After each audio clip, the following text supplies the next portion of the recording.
Assalamualaikum warahmatullahi wabarakatuh. Perkenalkan, nama saya Nurul Hikmah Hidayat dari kelas M20R Resort Management. Pada kesempatan kali ini, saya akan membawakan materi yang berjudul Pengertian Statistika. Statistika adalah cabang ilmu matematika terapan yang terdiri dari teori dan metode mengenai bagaimana cara mengumpulkan, mengukur, mengklasifikasi, menghitung, menjelaskan, dan menganalisis dan menafsirkan data yang diperoleh secara sistematis.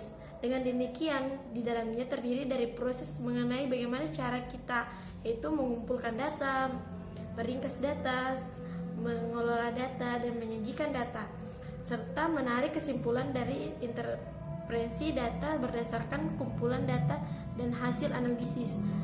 Kemudian, slide selanjutnya yaitu peranan statistika.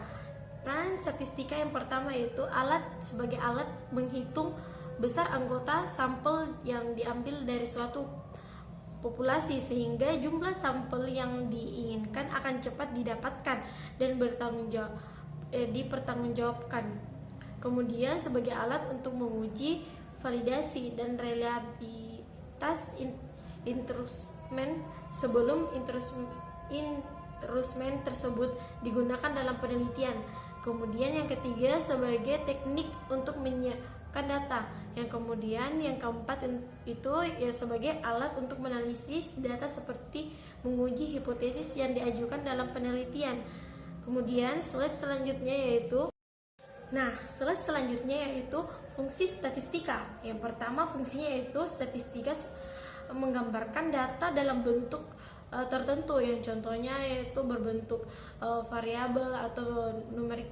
Yang kedua statistika yaitu data bisa diambil sederhana menjadi kompleks yang mana datanya yang dimengerti. Kemudian fungsinya selanjutnya itu yang ketiga, statistika adalah teknik untuk membuat perbandingan data.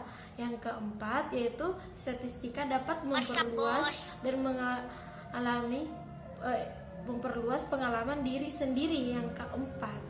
Yang kelima yaitu statistika dapat diukur berdasarkan dari suatu kondisi. Yang keenam, statistika dapat menentukan suatu hubungan sebab akibat.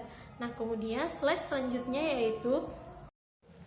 materi selanjutnya yaitu statistika deskriptif dan statistika inferensial. Yang pertama yaitu pengertian deskriptif. Statistika deskriptif adalah statistika dari salah satu bagian ilmu statistika yang berhubungan dengan aktivitas penghimpunan, penataan, peringkasan, dan penyajian data dengan harapan agar data lebih bermakna, mudah dibaca, dan mudah dipahami. Kemudian pengertian statistika inferensial yang pertama yaitu salah satu cabang dari statistika yang sangat bermanfaat dalam dunia penelitian. Penggunaan merupakan hal yang sangat vital dan bisa menentukan hasil akhir dari sebuah riset. Kemudian slide selanjutnya yaitu contoh dari statistika deskriptif, yaitu dimana kita mengumpulkan atau menyajikan suatu informasi yang diolah dari data sampel dan bentuk yang tepat, dapat digunakan dan dapat dimengerti. Kemudian contoh statistika inferensial, di mana itu inferensial yaitu berhubungan dengan metode perempatan informasi secara lebih khusus dengan menarik kesimpulan tentang populasi yang berdasarkan pada sampel yang ditarik dan dari populasi. Kemudian materi selanjutnya yaitu populasi dan sampel. Populasi adalah keseluruhan individu atau objek yang diteliti dan memiliki beberapa kriteria yang sama. Kemudian sampel yaitu sebagai dari populasi. Syarat pengambilan sampel adalah dengan relevansial populasi. Kemudian slide selanjutnya yaitu contoh populasi dan sampel. Dalam kehidupan sehari-hari kita membuat membuat sebuah teh dalam sebuah wadah atau cerek. Kita melarutkan gula ke dalam air teh. Nah, kemudian sampelnya itu teh dan gula. Nah, sedangkan populasinya yaitu keseluruhan dari air teh tersebut. Kemudian slide selanjutnya yaitu hipotesis. Nah, pengertian hipotesis adalah pernyataan diterima sementara dan masih perlu diuji kebenarannya. Hipotesis dinyatakan pada suatu kebenaran sementara dan merupakan dasar kerja serta panduan dalam analisis. Kemudian selanjutnya yaitu fungsi dari hipotesis.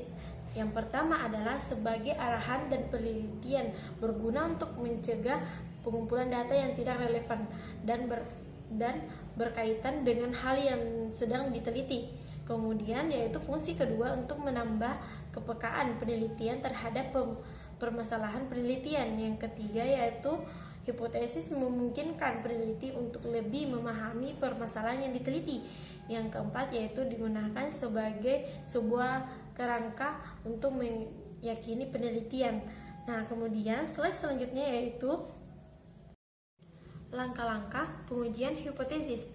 Yang pertama yaitu menentukan formulasi hipotesis 0H0 dan hipotesis alternatif yaitu HA. Kemudian yang kedua, memiliki suatu taraf nyata alpha dan menentukan nilai tabel.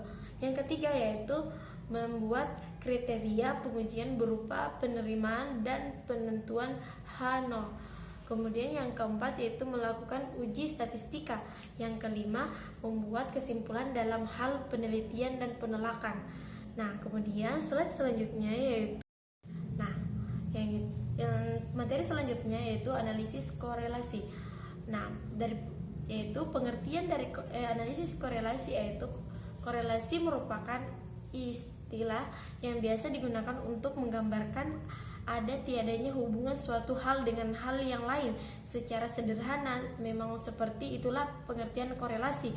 Analisis korelasi adalah suatu cara atau metode untuk mengetahui ada atau tiadanya hubungan linear atau antar variabel. Apabila terdapat hubungan, maka perubahan-perubahan yang terjadi pada salah satu variabel X akan mengakibatkan terjadinya perubahan pada variabel lainnya.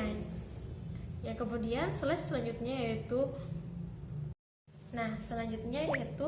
jenis-jenis korelasi. Yang pertama, korelasi sederhana. Korelasi sederhana ialah salah satu teknik statistika yang dipakai untuk mengatur sebuah kekuatan hubungan di antara dua variabel dan mengetahui bentuk dari hubungan kedua menggunakan hal yang sifat kuantitatif. Nah, kemudian kedua, korelasi parsial. Korelasi parsial yaitu salah satu metode penukaran yang erat hubungan korelasi di antara variabel bebas dan variabel tak bebas menggunakan pengontrolan salah satu variabel bebas. Kemudian yang ketiga, korelasi ganda. Korelasi ganda yaitu sebuah bentuk korelasi yang digunakan untuk melihat hubungan antara tiga maupun atau lebih dari variabel, dua atau lebih variabel independen, dan bagaimana korelasi mereka bersama variabel independen. Kemudian slide selanjutnya yaitu kemudian fungsi korelasi.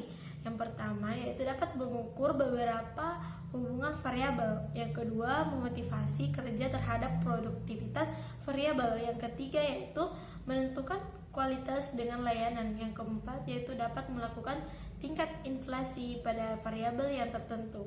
Nah, demikian materi dari saya, kurang dan lebihnya mohon dimaafkan. Assalamualaikum warahmatullahi wabarakatuh.